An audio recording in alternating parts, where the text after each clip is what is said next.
Today we are going to discuss Marxism and culture. In our lecture on classical Marxism, we have discussed Marx's conceptions of dialectical materialism and historical materialism.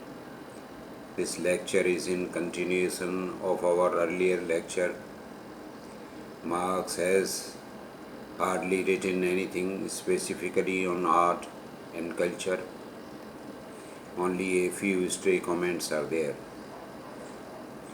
Marx's first such comment on art is in the German ideology on page 416-17, Progress Publishers, Moscow, 1976.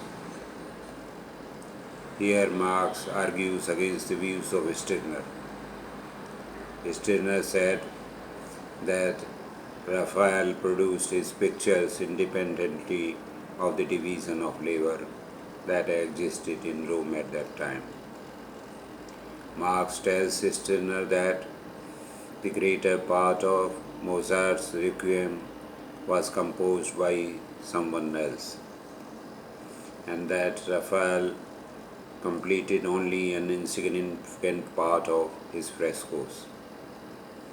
Here Marx says that the works of Raphael, Leonardo da Vinci, and Titian were based on the state of their respective social development. Raphael's on the flourishing of Rome at that time, Leonardo's on the state of things of Florence, Titian's on the totally different development of Venice. The artist, according to Marx, was determined by number one, the technical advances in arts made before him, number two, by the organization of society and the division of labor in his locality, and number three, by the division of labor in all countries with which locality has intercourse. The success of the artist depends on the demand, and if demand is not there, the artist and his art cannot flourish. The demand itself depends on the division of labor and the conditions of human culture resulting from it. In other words, art is dependent on the mode of production and the relations of production prevailing at that time, which are the base for the superstructures like arts and culture. Marx, on page 417 of the German ideology, further says that when Stirner proclaims the uniqueness of work in science and art, he adopts a far inferior position to that of the bourgeoisie. Marx further says this unique activity has been thought necessary to be organized. The great demand for vaudevilles and novels in France has led to the organization of production there. It yields something better than its unique competitors in Germany. Here Marx is talking about art as a commercial activity for sale and purchase, and by doing so he is indicating about the mass production of art on a larger scale in the modern world. This has taken a form of industry, and we see the disappearance of unique activity of which Stirner talks about. We find Marx's other comment in his introduction to a contribution to the critique of political economy on page 215 217, Progress Publishers, Moscow. Here Marx says that certain flourishing periods by no means correspond to the general development of society and hence to the material base. He explains that certain forms of art, for example epic, can no longer be produced in their epoch-making classical form as soon as the production of art has begun.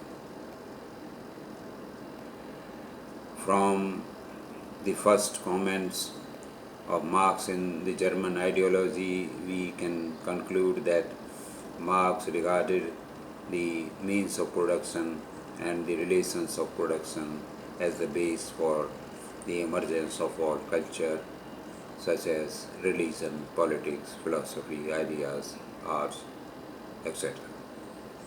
And he calls them superstructures. Both influence each other, and base is the ultimate deciding factor. From his second comment in the introduction to a contribution to the critique of political economy, we can conclude that in a period of underdevelopment, certain forms of art, such as epics, do not correspond to the material base. Such forms of art can no longer be produced when the material base has come to a stage at which the production of art as such has begun. That is the stage of industrial development. From these two comments, we can conclude that it is man's mental labor which gives rise to arts and culture. It reflects the material base. It may also be speculative in underdeveloped material stages. Human labor is the producer of not only the base but also the superstructure. Man is the producer of not only his means of production but also of his ideas. In Capital Volume 1, Foreign Language Publishing House, Moscow, 1954, on page 178, Marx makes a comparison between a man and a spider or a bee, laying emphasis on the importance of human labor, in this case the mental labor. A spider resembles a weaver. A bee puts an architect to shame in the construction of her cell. But what distinguishes the human labor from that of the animals is that even the worst architect prepares the structure in his imagination before erecting it in reality. Friedrich Engels, the co-founder of Marxism, on page 41, 44 of the introduction to Dialectics of Nature, Marx Engels Selected Works, Volume 3, Progress Publishers, Moscow. Engels tells us that the manuscripts of ancient Greece, discovered from the ruins of Rome after the fall of Byzantium, led Italy to undreamt of flowering of art, and the majority of Germanic people shattering and casting off the spiritual dictatorship of the church with their free thoughts nourished by the newly discovered Greek philosophy, preparing the way for materialism of the 18th century. Here, Engels tells us that the Greek manuscripts of ancient Rome prepared the way for materialism of the 18th century. From this it is clear that Marx and Engels, apart from making a few straight comments, had no well-researched analysis of art and culture. Naturally, critics will speculate about the views of Marx and Engels on art and culture. But still, the dialectical materialism and materialistic conception of history stand as Marx and Engels' great contribution to culture, which we have discussed in detail in our lecture on classical Marxism. Therefore, I am going to touch on them only briefly. It must be understood that Marx's analysis is materialistic and dialectical. We call it dialectical materialism. Dialectics, according to Engels, is the science of general laws of the movement and evolution of nature, human society, and thought. Marx holds matter as primary. Everything exists in this world is matter or a reflection of it. Everything existing in this world is a matter or a reflection of it. The world gets reflected in human brain. Humans gain knowledge by acting on nature. The basic aspects of dialectics are: number one, the matter is always in motion. Number two, world should be seen not as a group of things but as a group of reactions. Number three, all things are subject to change except the law of change. Number four, all things are interrelated and interconnected. The basic laws of evolution are: number one, unity and struggle between opposites. Struggle is permanent, unity is unstable. Number two, quantitative changes lead to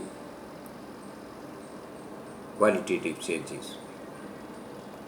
Quantitative changes are slow and at a certain stage transform into rapid changes. For example, water heats up slowly and at 100 degrees centigrade transforms into vapors. Similar case is with the society. At a certain stage of slave society transformed into feudalism. At a certain stage, slave society transformed into feudalism, and feudalism transformed into capitalism. Therefore, at a certain stage of development, capitalism's transformation into a better system is inevitable. Third is the law of negation. All things in this world are born, grow and die. New ones are born, negating the old ones, and then they themselves get negated. The process goes on. Marx's analysis of the evolution of human society is based on dialectical materialism. It is called historical materialism. Marx's aim was to find how society transforms from slave society into feudalism, from feudalism into capitalism, and how capitalism will transform into a better society. He said, the philosophers have only interpreted the world in various ways. The point, however, is to change it. Analyzing social development, Marx says, the first premise of all history is that human beings must be able to live. In order to live, they require food, shelter, clothing, and other basic necessities. They require the means of their subsistence. First, they organize themselves and find their means of subsistence in nature. As their population increases, the means of subsistence found in nature become insufficient. Therefore, they begin to produce their means of subsistence. As soon as they begin to produce their means of subsistence, they begin to distinguish themselves from other animals. As they produce their means of subsistence, the relations of production develop.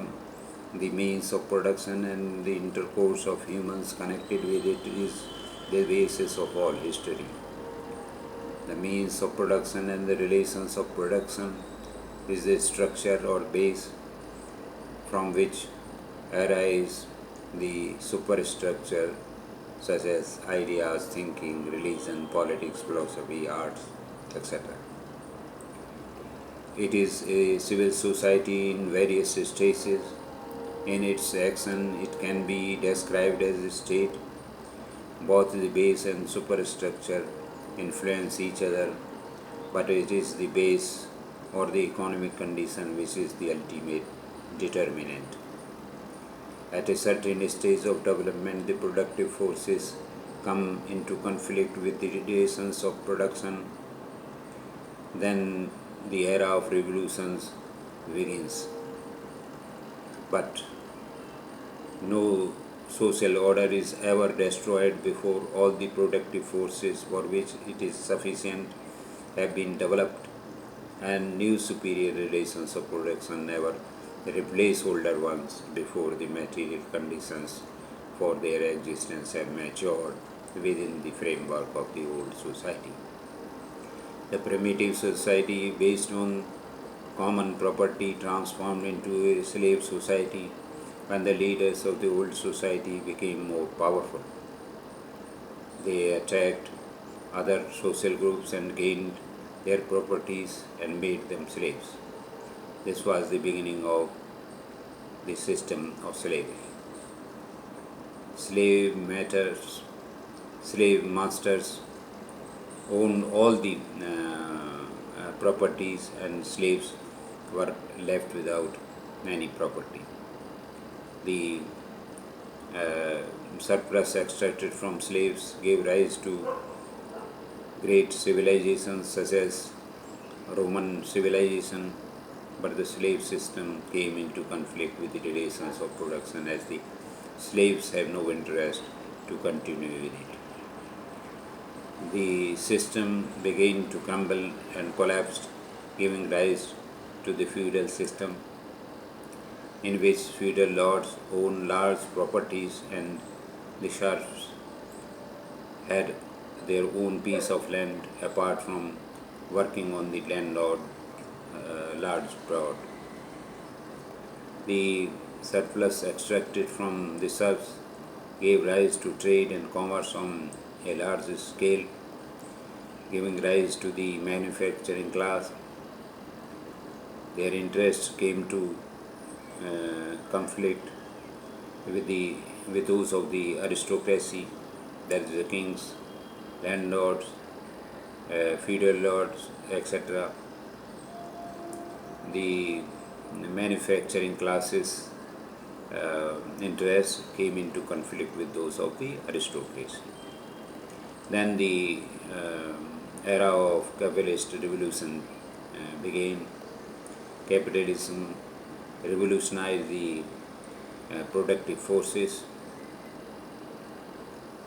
It has made gigantic progress, but it has come into conflict with the relations of production as it has accumulated most of the property and centralized the means of production into a few hands, and vast sections of masses are propertyless and unemployed. Capitalism cannot continue extracting surplus as usual, on which it survives, which is its life breath. Capitalism is prolonging its survival by distributing a small part of the surplus extracted from the working people among the masses as the dose to generate demand for their goods, and also to generate a consensus among people to bring its lackeys into power. But it can only survive until the masses become mature enough to take over the mantle for a superior system, which will be able to solve the present conflict. Capitalism living endlessly forever is against all the laws of social development. It cannot but finally collapse, giving place to a superior system. This historical materialism of Marx is his greatest contribution to culture. Marx died in 1883. Much has happened since then, which requires study and investigation. Some later developments in Marxist cultural studies are the Frankfurt School, Althusserianism, Gramsci's hegemony. We will discuss them in our later lectures. We have discussed Marx's materialistic conception of history and his dialectical materialism in brief here, but we have discussed it in detail in our earlier lecture. So you can go to our earlier lecture to understand it fully. We have only briefly recaptured what we have done in our earlier lecture. So we will continue it. We will continue the development in later stages, such as the Frankfurt School, Althusserianism, Gramsci's hegemony, etc. in our later lectures. So we end our lecture here. Thank you.